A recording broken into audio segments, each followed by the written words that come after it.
It is 12 of January 2023. Already the United States has executed 3 inmates. Most states carry out executions with a 3-drug lethal injection protocol. Others use a single drug. The 3-drug protocol typically begins with an anesthetic or sedative, followed by a second drug to paralyze the inmate, and a third drug, typically potassium chloride, to stop the prisoner's heart. The first drug used varies by state and is listed above for each execution. As of January 12, 2023, a total of 62 people are scheduled to be executed in the United States. All of these executions are scheduled over 4 calendar years in 4 U.S. states. On June 10, 2022, the Attorney General of Oklahoma, John M. O'Connor, asked the Oklahoma Court of Criminal Appeals to set execution dates for 25 death row inmates.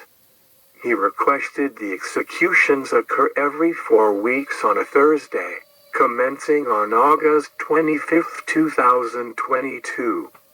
On July 1, 2022, the schedule was confirmed, with all 25 executions scheduled to occur before the end of 2024.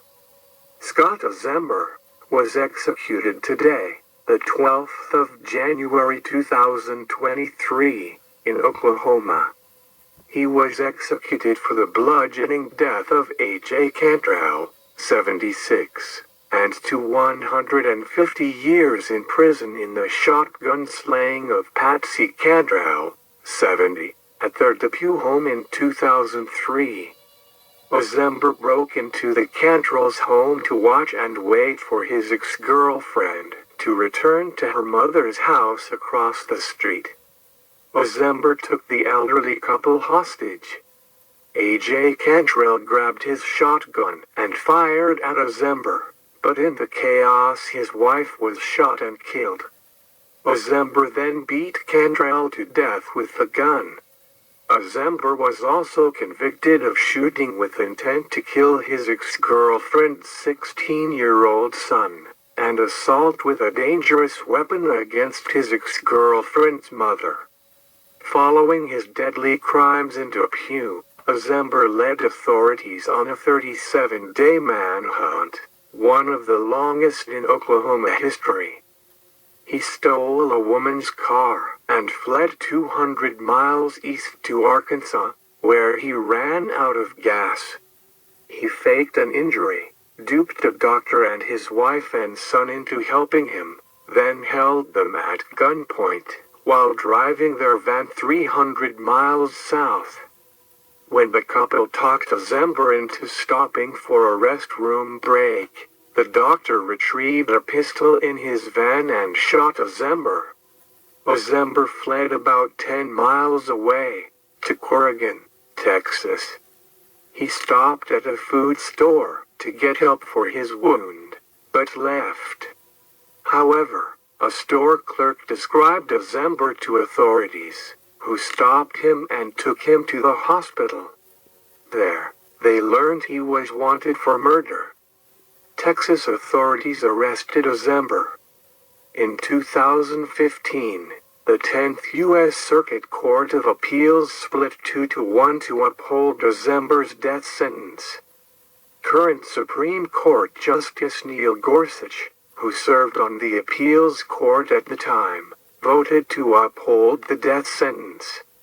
In 2016, the U.S. Supreme Court rejected Eizember's final appeal by declining to review, without comment, the appeals court decision.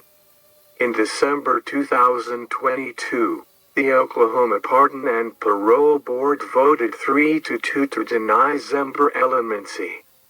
The board's decision meant Governor Kevin Stitt could not change Eizember's death sentence to life in prison without the possibility of parole. In Oklahoma, a governor can commute a death row inmate's sentence only if the board recommends clemency. On Monday, the 9th of January 2023, Eizember and his spiritual advisor, the Reverend Dr. Jeff Hood, filed a complaint in federal court, asking that Hood be allowed to be present with Eizember in the execution chamber. The Oklahoma State Department of Corrections had denied Hood access to the execution, citing Hood's social activism and concern for the solemnity of the process.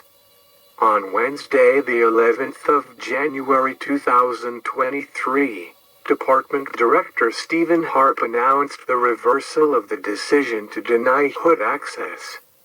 Harp said the decision followed discussions with the Cantrell family.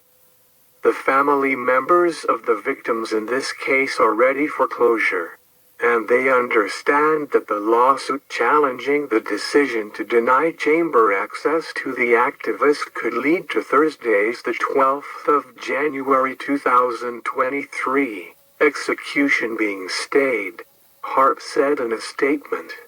Far too often, it is the victim and the victim's family who are overlooked in these cases. We want to make sure their concerns are heard instead of everything being solely about the inmate.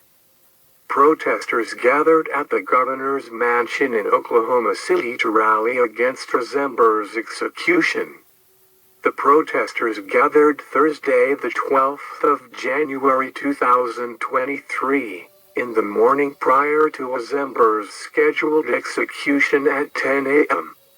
Eizember's execution marked the 8th in Oklahoma since the state resumed executions in 2021. Scott Eizember was 62 years at the time of his execution. Thank you for watching Death Row.